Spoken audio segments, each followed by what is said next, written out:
Absolutely. Thanks, Laurel.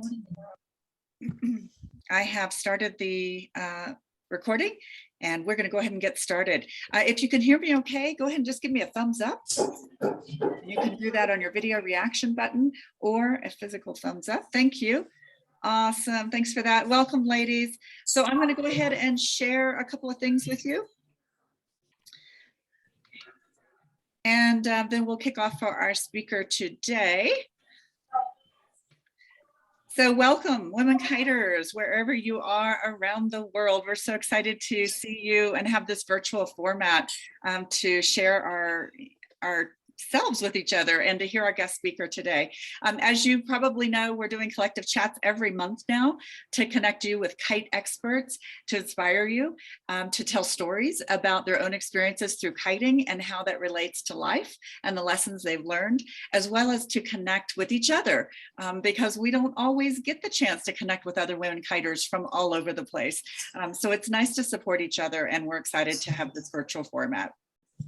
I did invite you all, and many of you have done it already, to go to the participant list and just rename yourself with your location next to your name, just so we understand where in the world you're coming in from today. So our guest speaker today, we're so excited to have, is Crystal Veness. And she is going to be speaking to us on The Struggle is Real, Finding the Joy in Kiting Your Way. And that's a great title, Crystal. I think it's really important because no matter what level we're at in our kiting journey, many of us struggle along the way, and sometimes we even give up a little bit for a time and then come back to it. And so I really appreciate your talk today because it's something that I know all of us can benefit from. And if you haven't already, go ahead and just mute yourself, or I'll try to mute all and except for me. And we'll see how that goes. Okay, thanks. And when you are talking later, feel free to unmute yourself. We'll have some open discussion with Crystal, Q&A, discussion, and maybe a little bit of networking time with each other.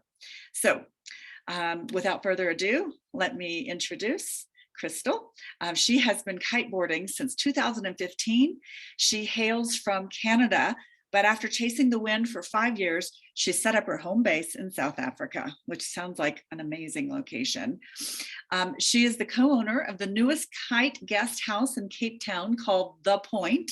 So if you haven't checked that out yet, be sure and look it up. I'm going to, I know, because I want to go there and go kiting.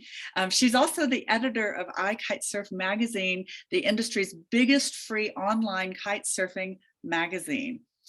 So without delay, I'm going to turn it over to Crystal. Everybody, welcome Crystal. Whoop, whoop. Thanks for joining us, Crystal. And go ahead and unmute yourself, sorry. It's a classic Zoom start where you're muted, but thanks everyone so much for joining today. I appreciate that you've all taken the time. And I hope you can bear with me. It's my first time public speaking in several years. And as much as it's not a group standing in front of me, I know you're all there. And for some reason, I'm still a bit nervous. So thanks for being here. And I appreciate your patience. But I'll just start off with my story. So my kiteboarding story. When I first saw kiteboarding, I knew that it was a sport for me. It was love at first sight for me, anyway. During my very first introduction to kite lesson in the BVI, on a little trainer kite, I crashed it into the mast of a Hobie cat. And when I saw the look on the instructor's face, who would have to climb up the mast to go and untangle it, I kind of had my first hint that maybe kiteboarding didn't feel the same way. So still I tried again, and my next attempt was in my hometown of Alberta, Canada. And I did landboarding lessons on a school field. And I was thinking that I was actually getting it that time. It was looking pretty good. But then my instructor looked the other way for just a second and I stalled my kite. I caught it, but that was just while it was looping through the power zone, and it launched me upside down backwards and dragged me through some bushes. So not my finest moment. I didn't have a concussion, we checked, but I did have a few dozen slivers in my shoulders. So that was a second sign that maybe this was not going to be a successful relationship. But I didn't listen, like a dog with a bone. I just kept going. And I think, as you all know, because you've been there, that kiteboarding lessons are really expensive. So I had to find a way. I traded a very simple website for a full set of 9 hours of kiteboarding lessons on the water. And I knew that I was finally going to be a kite surfer. It didn't go very well. It went pretty poorly. It was clear that for me at that time, kiteboarding was a one-sided relationship. I wanted to kiteboard, but kiteboarding didn't want me. And the reason I wanted to have this chat today is that you hear so many success stories in kiteboarding, and you see lots of videos of students and instructors cheering when they get the first ride, and you see just videos of awesome moments, the highlights of all of our experiences as kiters. And I think that's something that happens in society and social media, not just in kiteboarding, but in general, we really focus on the positives. We see only the positive outcome. We don't really see the struggle, except in the case of like an epic crash video, which are hilarious. And we definitely want to see more of that. So we can all keep sharing those, I hope. But today I am here to honor the struggle of kiteboarding. We are not all natural born athletes. We're mostly not trying to be, and that's okay. So I am going to share my 3 tips for embracing the struggle and how to have fun and find joy in kiteboarding your way. So my first tip is to do it for yourself. If we look back at our experiences or our moment for why and how we wanted to get into kiteboarding, for most of us, it was because of other people. So it may have been our friends, family, our partners, or even a hot guy on the beach that really sold the dream of being a kite surfer. And that's totally fine. We're all here. I am 100% grateful to everyone that inspired me to get into kiteboarding. And Laurel, you were one of them, especially the hot ones. But it took a lot of them. And considering how long it took, there was a lot of inspiration that people around me gave me. I appreciate it. But just like on The Bachelor, you have got to be there for the right reasons, or it won't last long. It will come back and blow up in your face. So honestly, I really didn't start off with the best intentions, but I found them along the way. I grew up not doing any sports. So when I discovered kiteboarding, it felt like something that was within reach for me, something I could do. I ignored all of the signs that it wasn't, but I plowed through and finally got somewhere where I was making headway. But I got a bit drunk on the desire to be cool. For the first time in my life, I was like, people are looking at me and they think I'm achieving something awesome. I wanted people to say, wow, she's a badass. It was all I wanted in that first year of kiting. I was chasing recognition, sponsorship, and just that feeling and pride of being good at something that is extreme. So I probably should have like seen a therapist for that one or something, but I had my own therapy sessions on the water. I lost myself a bit, found myself again, but it definitely took a few years of what I called chasing the dream before I realized that I was chasing something that was just about what other people thought of me and had nothing to do with what I thought of myself. So my first bit of advice is do it for yourself and do it because you want to. At the end of the day, the only person that you need to impress is yourself. And if you're not at the stage yet where you're sure if you're doing it for yourself, try to identify what motivates you to kite. And it could be something simple like your family kites and you love to spend time with them. That is a great reason to kite. It could be that you like the tight-knit community that comes with being a kiter and you like having beers with them after a session. That's also a really good reason. And it could also be that you're trying to achieve greatness in the sport and be a world champion. And that's also awesome. Which brings me to my next point. And maybe this one's a bit counterproductive to some of the advice we hear in other chats or in other parts of kiteboarding.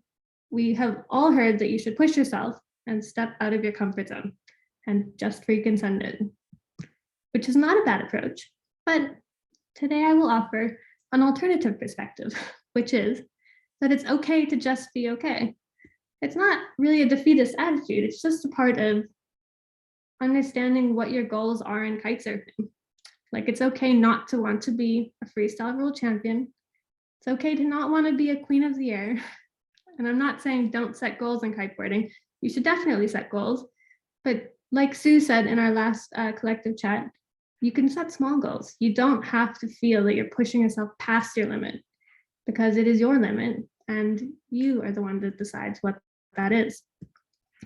So I'll use another of my dodgy judgment calls in my kiteboarding journey as an example. But as soon as I could get up riding back and forth, which was about 30 hours into my kiteboarding lessons, I had a goal to do handle passes and kite loops. And not just kite loops, but mega loops. And this was within my first year of kiting. And it actually seemed reasonable to me because I'd moved to a kite spot, which is Cabarete, where Laurel's school is based. And I'd done a ton of research. I'd watched every single Ruben Lenton and Aaron Hadlow video that was available on YouTube. So I was feeling confident, delusional, but confident. So I kited a bunch and I made some progress and I learned a few tricks, but I skipped a lot of steps. And I bought the wrong equipment for me. I had a bad set of skills, foundational skills, and I ended up just like crashing a lot. And I was so frustrated. And I would find myself walking up the beach every day, angry at myself because I wasn't doing what I thought I could. And I learned the hard way that when you set a goal that's out of your reach, it can actually be more harmful to your progression than it is helpful. And it's now been 6 or 7 years, and I've done 0 handle passes. I haven't done 1 mega loop. I haven't done 10 or 100 either. I've just done 0, but I have no desire to anymore. Like once I realized that I wasn't having fun and I was beating myself up for a goal that meant nothing to me because I'd finally stopped trying to impress other people, I saw things like a little bit differently. And I'm all for progression. I don't want to argue that you shouldn't try hard, but I think that we should be okay with setting progression goals, even if they're small, even if they're tiny, even if the goal is to actually just get up and go kiting. That's a success. Kiteboarding is supposed to be fun. You don't have to risk an injury to learn how to do kite loops. A lot of us have jobs and families and other commitments in life, and we just can't afford to not be able to do the other things that are important to us. You can ride back and forth and be happy, and that's still more than enough to earn your post-session beer or mojito. So remember that it's okay to be okay. And my final tip is to embrace the struggle, find the level of progression that works for you, and enjoy it. So whether it's baby steps or big steps or gigantic ones, you can find joy in every aspect of your kiteboarding if you just change the way you look at it. If it's a failure or a success, or you've been on a plateau for years, that's fine. If you learn to like it, if you're having fun on the water, you can progress faster. Or if you're not progressing, as long as you're still having fun, you're winning. So I used to get so frustrated. Maybe some of you guys can relate to this, but I would just find myself in tears because I was just struggling every session. And I was angry with myself and angry with my gear and angry with the wind and angry with other people. But I would find myself sitting on the water, clinging to my board, crying, or like sitting on the beach after getting washed in because I couldn't get over the shore break after a few attempts, crying. Or sometimes this has even happened in Cape Town in the last couple of years, riding downwind, unable to keep up with my friends who were going huge, and I'm just struggling, crying. So it ended up getting pretty depressing. I actually withdrew from kiteboarding for a while. I stopped finding my joy in kiteboarding, and it just made me not want to do it because I expected too much, or I just didn't think I was achieving what I should be. I wasn't enjoying like the act of crashing or the act of just seeing my friends succeed. So the emotions were real, the frustration was real. I'm sure you've all felt the same at some point. But when I stopped letting it get to me and lowered my expectations and changed my perspective, I started to see that the struggle was actually something to be proud of. And that changed my whole relationship with kiteboarding. So if you're learning to jump and you spend most of your session body dragging around looking for your board, that's really cool. If you're learning to ride a directional and you're getting absolutely worked in the waves over and over again, that's super fun. You're out there crushing it or getting crushed, whichever. Or if you're learning to hydrofoil and every time you come out on the water, you come out with new bumps and bruises, that's super sexy. And I'm proud of you. But when you find joy in the struggle, you will enjoy your time on the water. and you'll actually progress faster because you want to be there. If you kind of zoom out of what the end goal is and just enjoy the moment that you're in, you will have a great time. So if you crash 30 times in a session, that means you've gone for it 30 times, and that's awesome. And you've had 30 learning moments, 30 maybe hilarious crashes for your friends to witness, and 30 tries closer to achieving what you've been trying to achieve. So if you're failing and struggling, but you're enjoying, you are winning. So short and sweet, to wrap this one up, I would say that my relationship with kiteboarding has been very bumpy, but I finally feel that we are on the same page. I've broken up with freestyle, and me and wave riding are like this now, but I finally got kiteboarding to love me back. And I think it will last because I'm doing it for myself. I kiteboard because I want to, and because I think it's fun. And it's that simple. So find out what makes you want to kite and do it for yourself. And second is I'm okay with just being okay. So whatever you want to achieve in kiteboarding, even if it's not a lot, you should be having fun, and you get to decide what's fun about it for you. So when you set expectations for yourself that make you happy, even if it's no expectations at all, you're on a good path. And last is embrace the struggle. I embrace it. When you come off the water and you're not stoked, look back, find a moment to be proud of, even if it's that you just went kiteboarding, or that the sun was shining, or that you're 30 crashes closer to learning what you're trying to learn. Embrace the struggle, because the struggle is real, but it can be really fun. Yay! Thank you, Crystal. Let's give her a hand either quickly or on your video reaction button. Wow, thank you so much. Amazing. Amazing. Such inspiration, truly. I can tell you've spoken to all of us with your talk, Crystal, because we can all relate to exactly what you're talking about. There's so many things that resonated with me. First of all, I want to say, yes, you are a badass. So that has been accomplished.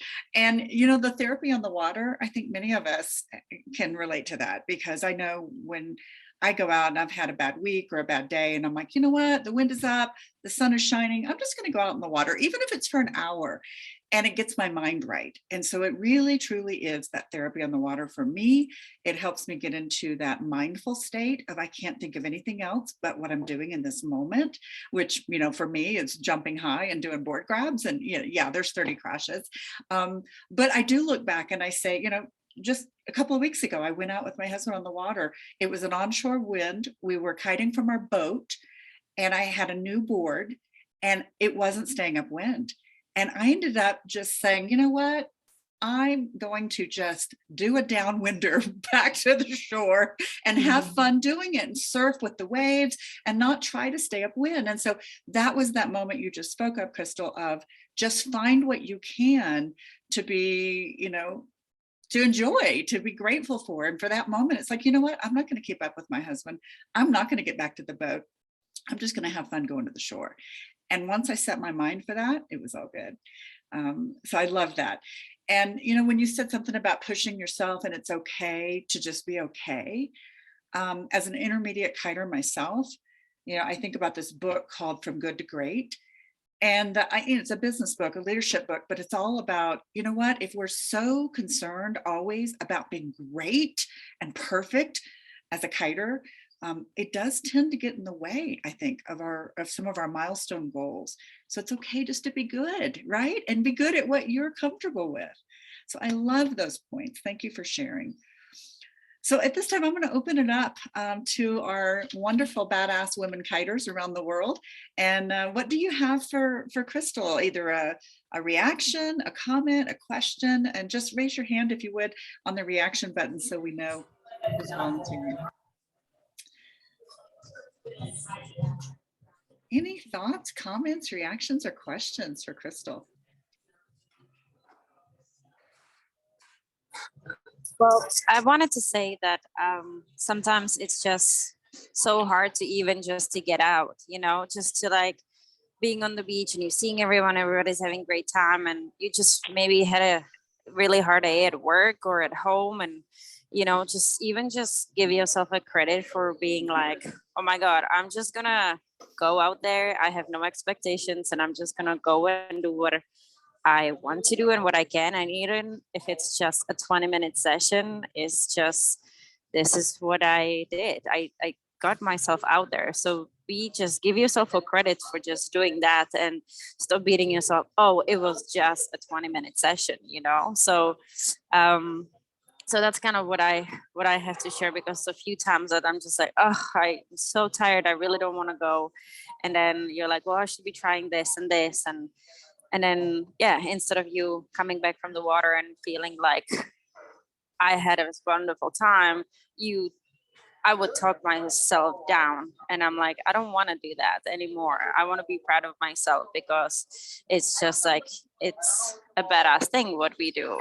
So, and then one of the best thing when I'm out there, I'm like, when I see the other women, I go out like, woohoo! I'm just like cheering for each and one of them, because you just go past. So having just the other cheerleaders on the water is just something that I really enjoy. So, putting yourself out there and reaching out for the community, making your friends on the water, on the beach, being loud.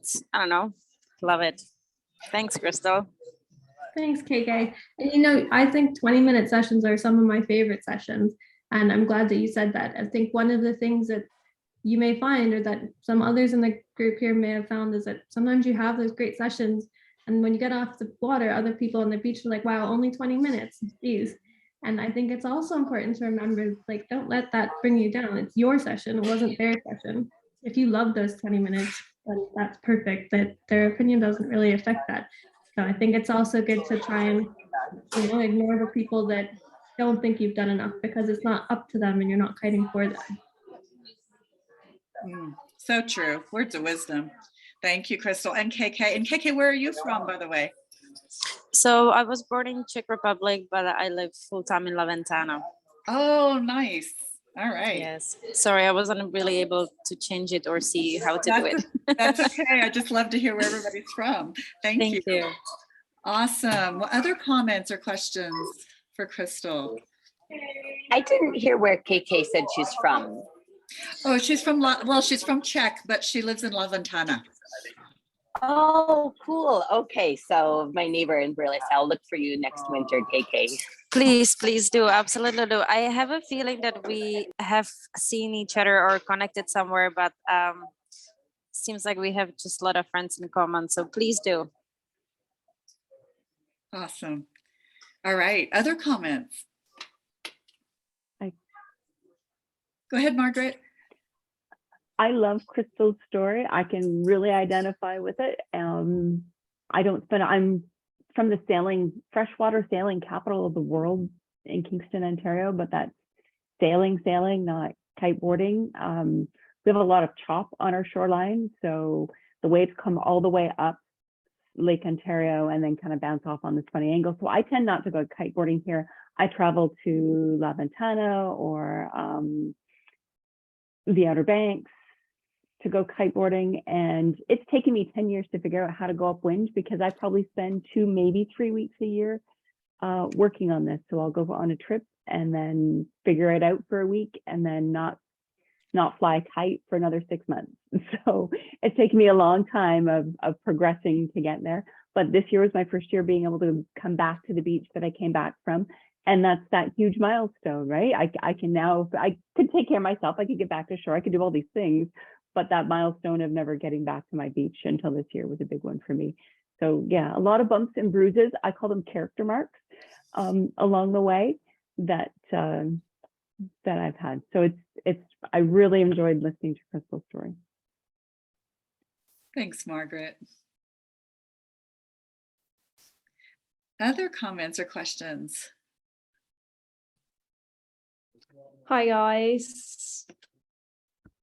I just wanted to kind of say I can totally resonate with what Crystal was talking about. I started kiting in maybe sort of early 2000s and tried it for the first time and fell in love with it, and was still a windsurfer at the time, so couldn't kind of decide what I wanted to do with it. But first few years I was so keen and enthusiastic, but just as Crystal was saying, my goals and aspirations were probably a little too high for myself, and getting to the point where I was not enjoying my time on the water and just getting so frustrated and beating myself up about it, and then just falling out of love with kite surfing. And it just made me very sad, because it was my sport and it was something that I truly enjoyed, and then all of a sudden feeling so sad about it because I just wasn't enjoying my time on the water. And you know how Crystal is saying, it's important to reconnect with yourself and really identify what's important to you on the water. And like you said, you know, that 20-minute session, hell yeah, I'm all out for 20 minutes. If I can get 20 minutes, that's more than, you know, anything. And just that sort of reconnecting and saying to yourself, you know, I'm okay.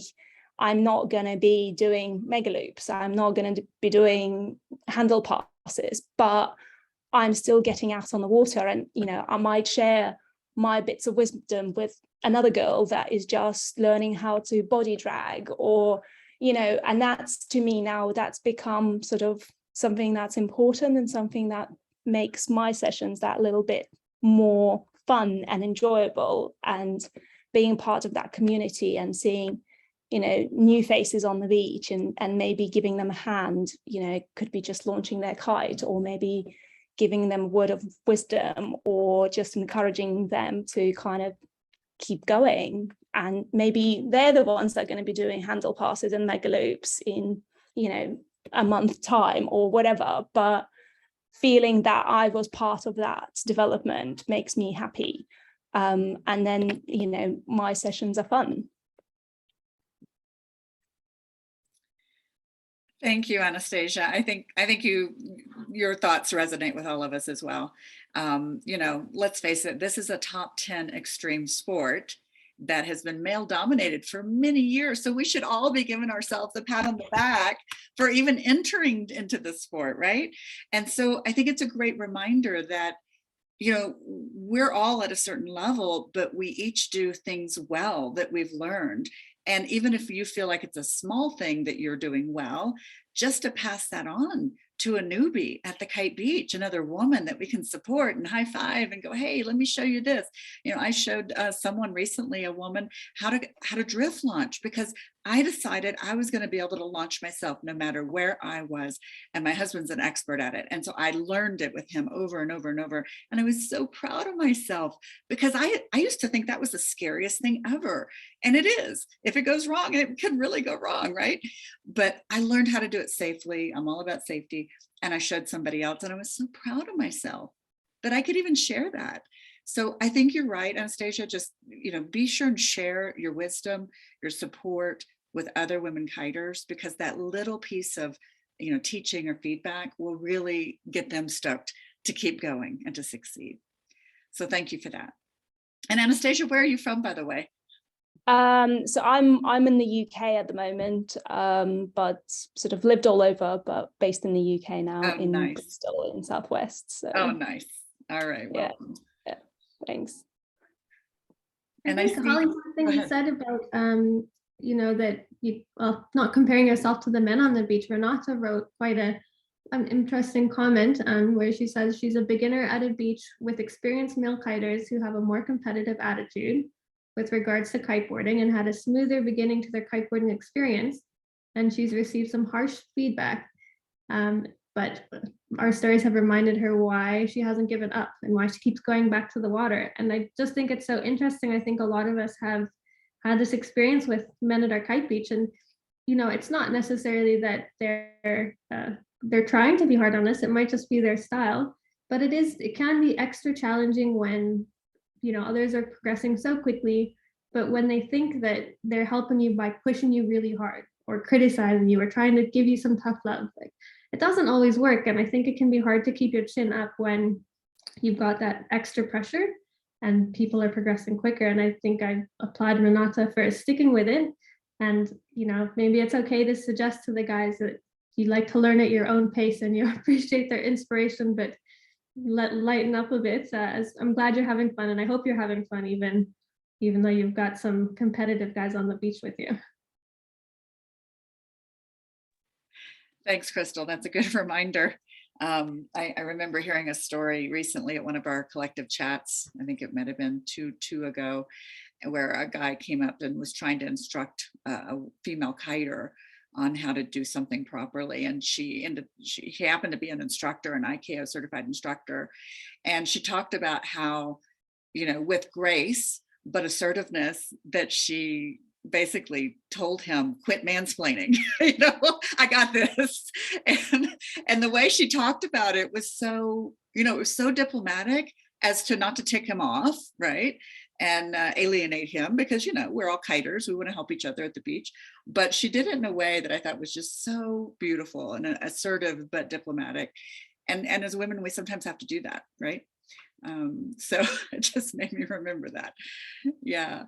Other thoughts? Let's see, Sue has texted, Sue from New Zealand, sharing what you know also gives you a chance to check that your knowledge is solid, or if there's gaps or other perspectives that need to be considered. That's really true.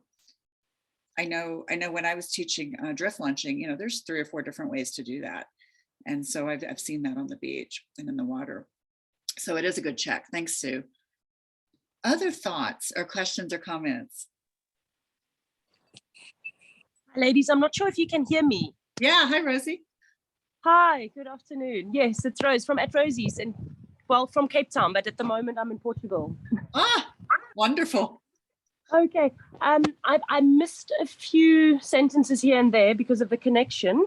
But first of all, thanks, Crystal, for sharing that. Crystal and I know each other. We were neighbors for quite a while. Unfortunately, she moved, but for a very good reason. Congrats to that, Crystal.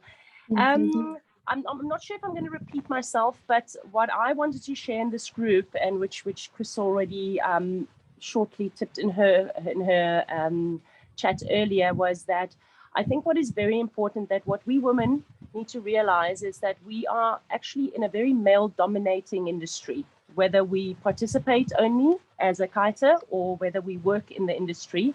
And what I've noticed over the last few years, because for me, kiting actually only became part of my drive, is because of my business. I have a kite house in Blouberg in Cape Town. And so my drive was not that I wanted to learn kiting. I wanted to be part of the scene, and I wanted to be able to talk the talk with my guests. And what I've learned, especially over the last year, while kiting more with women, is that kiting with women is so much more inspiring, because we each give each other so much more space, not only on the water, but especially space in being ourselves. And we're so much more motivating on the water as well. We encourage each other, we cheer for each other.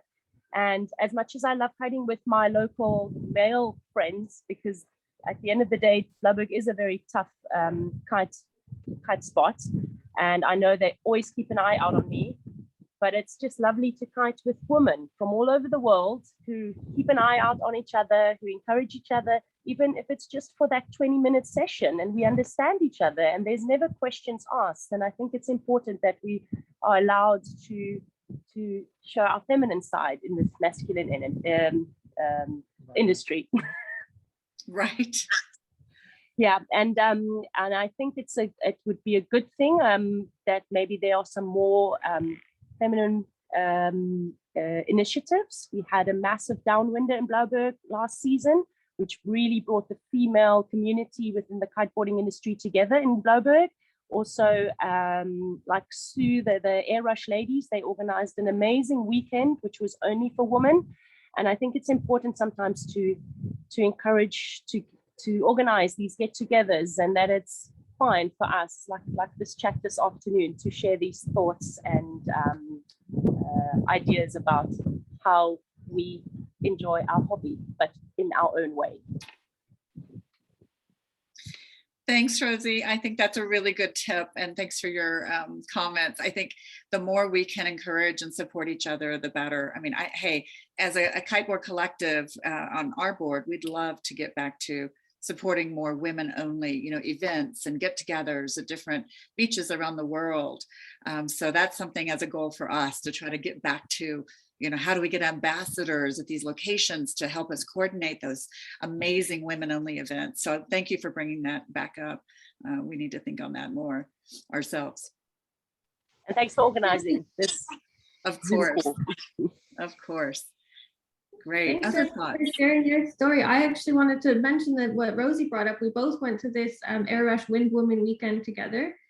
And Sue was one of the hosts and coaches. And, you know, I've been to a few different coaching clinics, some mixed and some, and I've learned from all of them. And I really appreciated all the different things I took from them. But what I found quite interesting about the woman specific one, which I didn't know what I was going into, but the way that everyone interacts with each other and the more reasonable goal progression.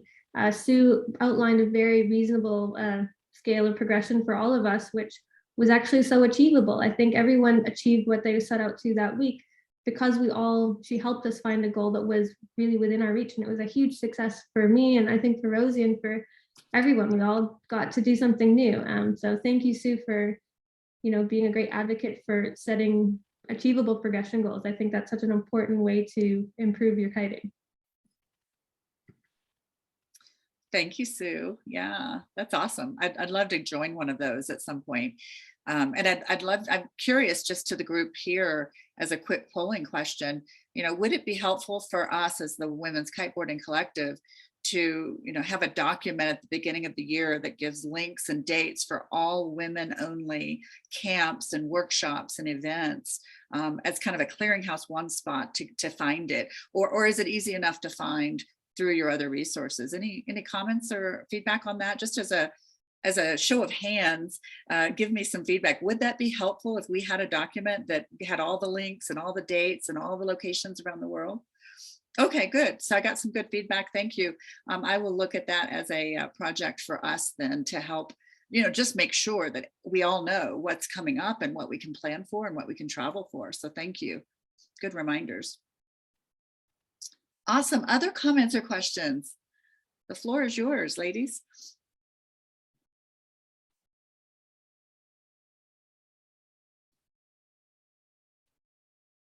Hey, Adrena-Jen, I see you. You're outside somewhere really cool. I can tell. Hi everybody. I wasn't sure my video was going to work, but I thought I would give it a try. First of all, Crystal, thank you so much. That was an incredible talk.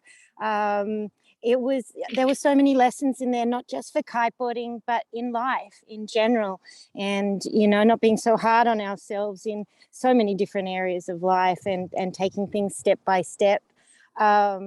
I'd just like to share a little bit with you. I've got so much excitement in my heart because I just ran a women's only kite surfing wave camp on the Oregon coast. And that is something I'm so passionate about because when I was learning to kite in Australia, I had those expensive lessons. And then I was looking for another way to progress. And I'm so grateful and so lucky that there were some women like us who started, these women's camps in Australia. And I went to my first one as a beginner and had ladies next to me, scared, we're holding hands. And then I went to them as an intermediate and again as an advanced. And then I moved on to be an instructor, which is sort of the way we're all sort of talking about giving back. And that felt so good to give back to these other women and to give back to this sport that I'm so passionate about. And so I decided that I wanted to give women an opportunity to come and sort of have some more advanced lessons once they're at that stage where they're, okay, I'm comfortable, now what? And instead of having that, maybe one-on-one lesson, coming and learning with a bunch of ladies. So I'm so proud of myself and also so proud of the ladies that came here 2 weeks ago to learn to kite surf in the waves. And that scary whitewater isn't scary if you call it marshmallow, heading out into the marshmallow and getting covered and becoming the marshmallow man. We had some wonderful tips on the weekend to sort of overcoming your fear of getting out in those waves. And I'm also proud that I run snow kiting women's camps as well to take those women who love to ski and snowboard and also love to kite and put those two together safely to be able to get towed around the mountains. And that's how Laurel and I created our friendship together, snow kiting. So I just wanted to introduce myself and tell you all what I'm up to. And I'm so grateful to be a part of this women's kiteboarding community. Holly, Laurel, all the ladies on the board, you're doing such a wonderful job. Yeah, thank you again. Thanks, Jen. We so appreciate you, and thanks for being a past speaker for us and such a great advocate for women and these camps you're doing. I had every intention to do the surf camp, and I just couldn't make it work with my work, but I will do your next one, okay? I will. Yay! That's my goal, is to learn to really kite surf well in the ocean and not be afraid of sharks. So I will check out your next one. Yeah, it was. I've loved coming to these women's community chats and just meeting and listening and hearing from everybody. And this networking session is so wonderful. I remember chatting with Michaela at her last talk about Big Air, and she ended up actually being one of the instructors with me coaching at the women's wave camp, which was so wonderful. And I met another lady in this group, Heidi Ettlinger, a while ago, who was an amazing skier, and she came up and worked with me in Alaska this year. So I'm this a women's community, and these meetings are just so important for all of us to learn, make friends, find kite buddies, or find the next steps in our kiteboarding progression. So again, I'm so grateful for you ladies who are making this all happen. Thanks, Jen. Yeah, and I'm just dropping a chat to everyone to send me an email, if you would, of any women-only camps, workshops, events that relate to kiting, and I will use that as a start for distributing that to everyone through our newsletter, through our Facebook page. Yes, Laurel does our beautiful newsletters, so we can work together to get that out. Yeah, and I can just jump in and say, in past years, we did maintain a Google Calendar with that exact information. So we have that set up in our infrastructure is there already, Holly. Oh, so we just need to restart it. Yeah. That's so good to hear. Okay, cool. Yeah. Google Calendar, awesome. And we can just basically publish that link. Yeah, exactly. And then we had it set up so that all the organizers like Jen and anyone else who's doing wave or women's kite camps, they can just add their right to it. So it's pretty awesome. Oh, I love that. It's a real-time document we can do. So that's awesome. So we'll get that going and probably just publish that and have you all add your information of camps you know of, dates, locations, etc. And that'll be just a working document. We'll just keep it updated throughout the year. I love that idea. So let's resurrect that and make that even more robust. So we'll do that to support you. I know I want to attend more camps. So yeah, Sally, thanks for your question. We'll put that link out on our Facebook group, our private group for the Women's Kiteboarding Collective. You'll see that. Yeah, of course. Good. Any other thoughts or comments before I move to a couple of questions I want to ask you to discuss? Anything else for Crystal?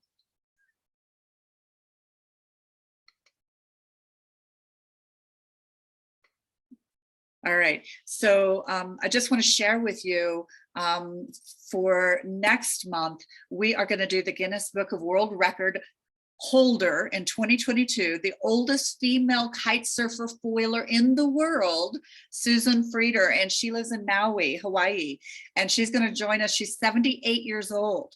Now, if that's not amazing, I don't know what is. Round of applause, you know? I think that's pretty cool. So we're excited to have her on September 7th. So please mark your calendars. And then we have a couple of future dates, speakers to be determined. It's always the first Wednesday of the month.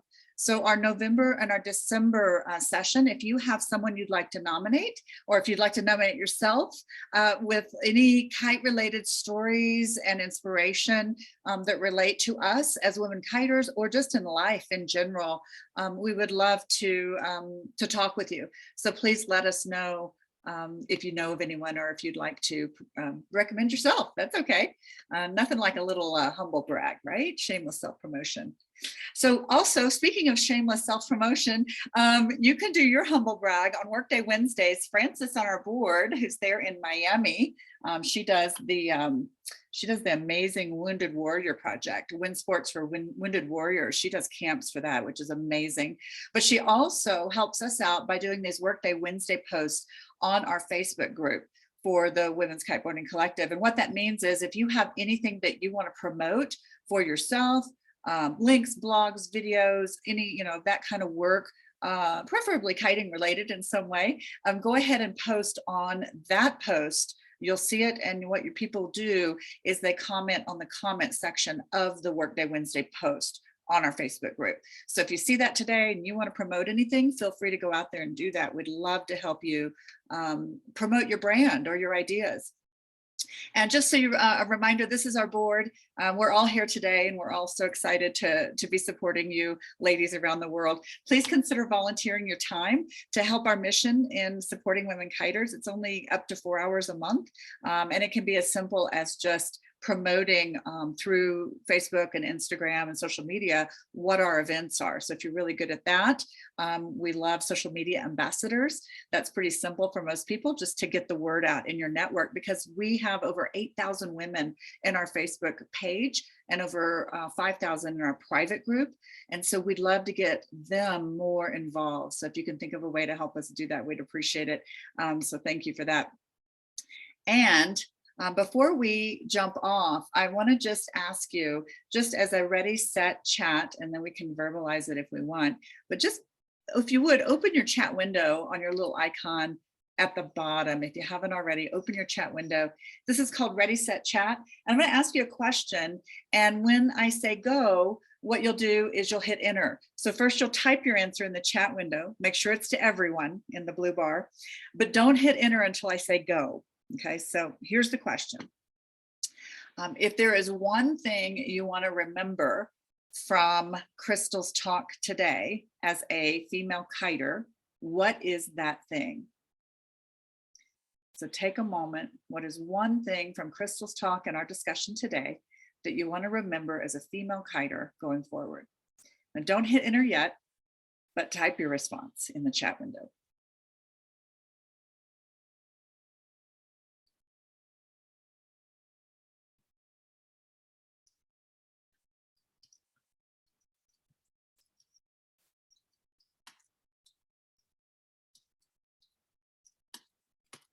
Ready, set, chat. Please hit enter and you'll see all the answers in the chat window. Take a look at what everybody's saying. And there's some feedback for you, Crystal. See, they were listening. All sorts of good stuff. I'll give you a minute to read all of them and scroll through them. Really great points.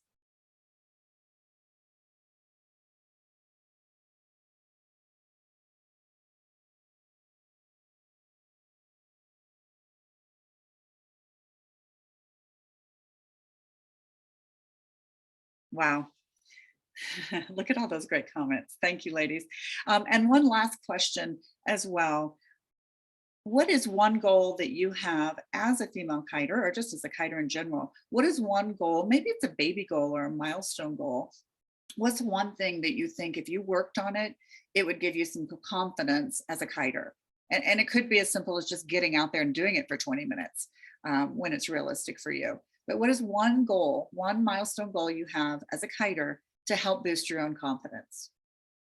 So put that in the chat window, but don't hit enter yet.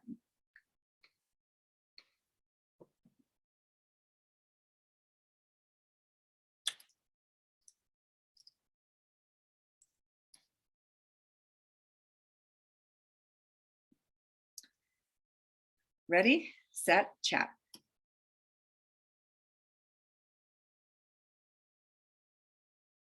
Take a look at all the responses.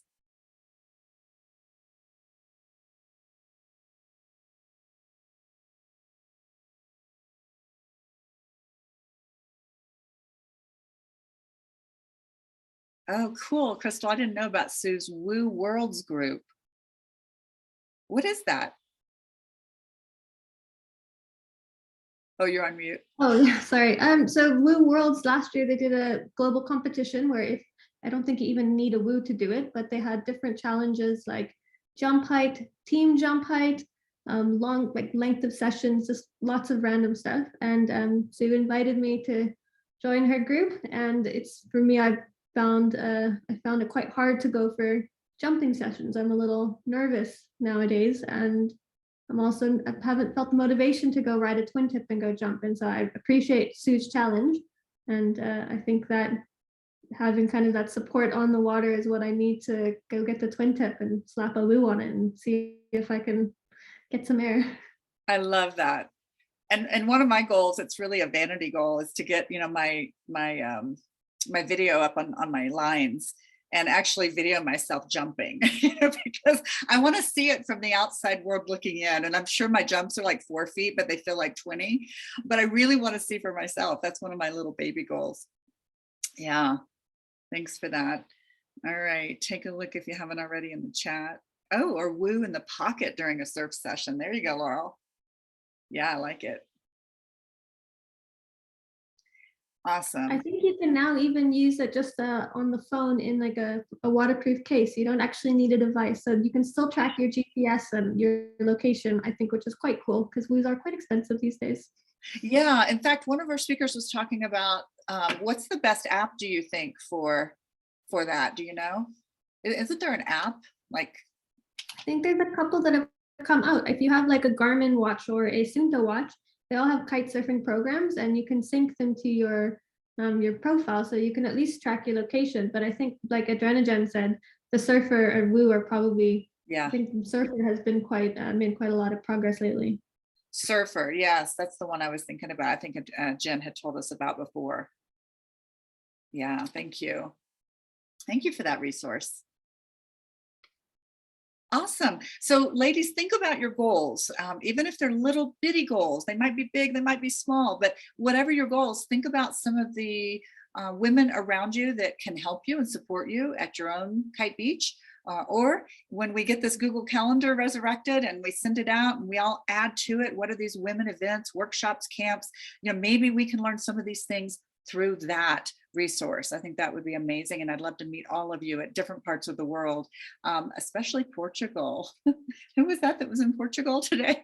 My dream trip. Yes. Yes. Okay. Well, ladies, we want to thank you for all of your energy today. We want to thank you for listening, for engaging, for asking questions, for sharing your own stories and comments. And mostly, we want to thank Crystal for sharing her story and motivating us and inspiring us to be okay with being okay.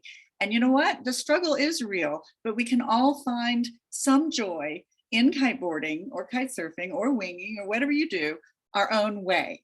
And that's a great reminder. So with that, I want to say thank you. Applause for Crystal. And ladies, have a wonderful day or evening, and we hope to see you somewhere on Kite Beach soon. Thanks, everybody. Bye. Thank you, everyone. Thank you, Crystal. Thank you, Holly. Thank you. Thank you.